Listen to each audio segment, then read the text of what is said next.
Әнші Қанат Үмбетов республика сарайында күні кеше үлкен концерт берді. Өзін Тоқтар Серіковтің шәкіртімін деп есептейтін өнер иесі ұстазымен қосылып, сондай-ақ Мейрамбек Беспаев пен өнердегі жұбы Әлия Әбікенмен әндер орындады.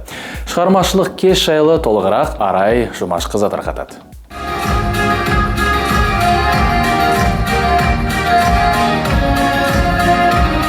Қазақ эстрадасындағы әнші Қанат Үмбетов республика сарайында тұңғыш рет жеке концертін өткізді. Қанаттың алғашқы шығармашылық кешіндегі басты қонақтың бір емес бірегейі Тоқтар Серік болды.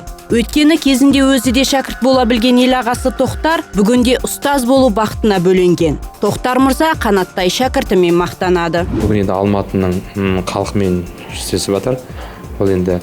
Ол өзінің тырнақалды алғашқы дүниесі халыққа деген беріп жатқан кеші есеп беретін емес. Бұл жай бірінші алғаш әннен шашып жатқан кеші деп есептеу керек.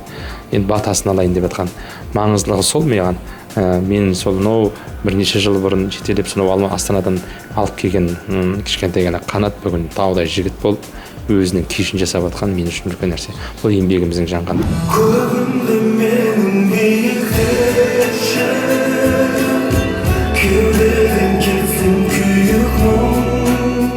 Бұл кеште Қанат пен Мейрамбек Беспаев бірлесе жазған жаңа туындының тұсауы кесілді. Ал бозторғай әнші Мейрамбек шәкірті Қанат Үмбетовті өзіне көбірек ұқсататындығын айтып қалды. Қанат өзі байсалды, сабырлы келген жігіт қой өзі.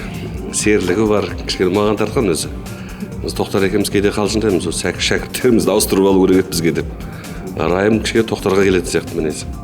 Бірақ енді бөле жармаймыз, Тоқтар екеуміздің де ұстазымыз бір ғой, Алтеген шапанына тізесіне отырып оратылып жүріп шапанына сөйтіп өстік қой, Құдайға шүкір. Бірінші рет, сол алғаш рет екеуміз дуэт жаздық.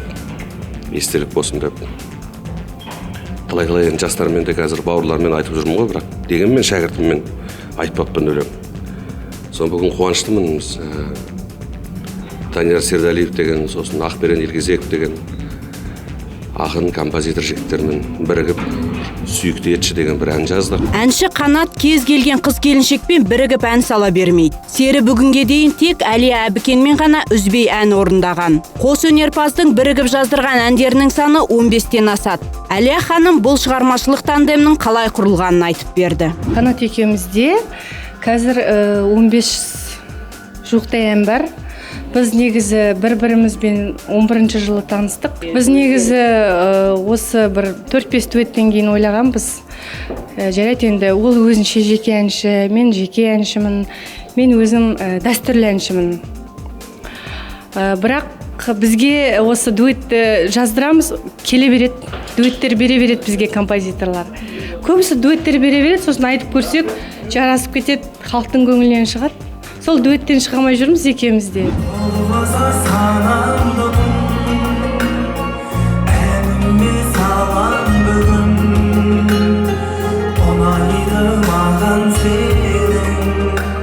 Кештің ең басты кейіпкері концерт соңында да ерекше толқыныста болғанын аңғарды. Шын айтамын, мен жеткізе алмаймын. Бағана рас нәрсе бар. Бірінші қазір туғандай болып тұрмын. Ештеңе қысып тұрған жоқ қазір, шын мәнінде. 24 ән орындадым. Оның ішінде Әлия мен 6 ән болды. Сосын Тоқтар ағамыз бар, Мейрамбек ағамызбен. Өнер деген өлкенің тамырын басып жүрген талант иесі халық алдында өзінің үлкен бір міндетін атқарды. Қанат Үмбетов бұл бірінші баспалдақ, ары қарай талмай еңбектенемін дейді. Арай Жұмашқызы, Руслан Хасанов, Хедлайнер.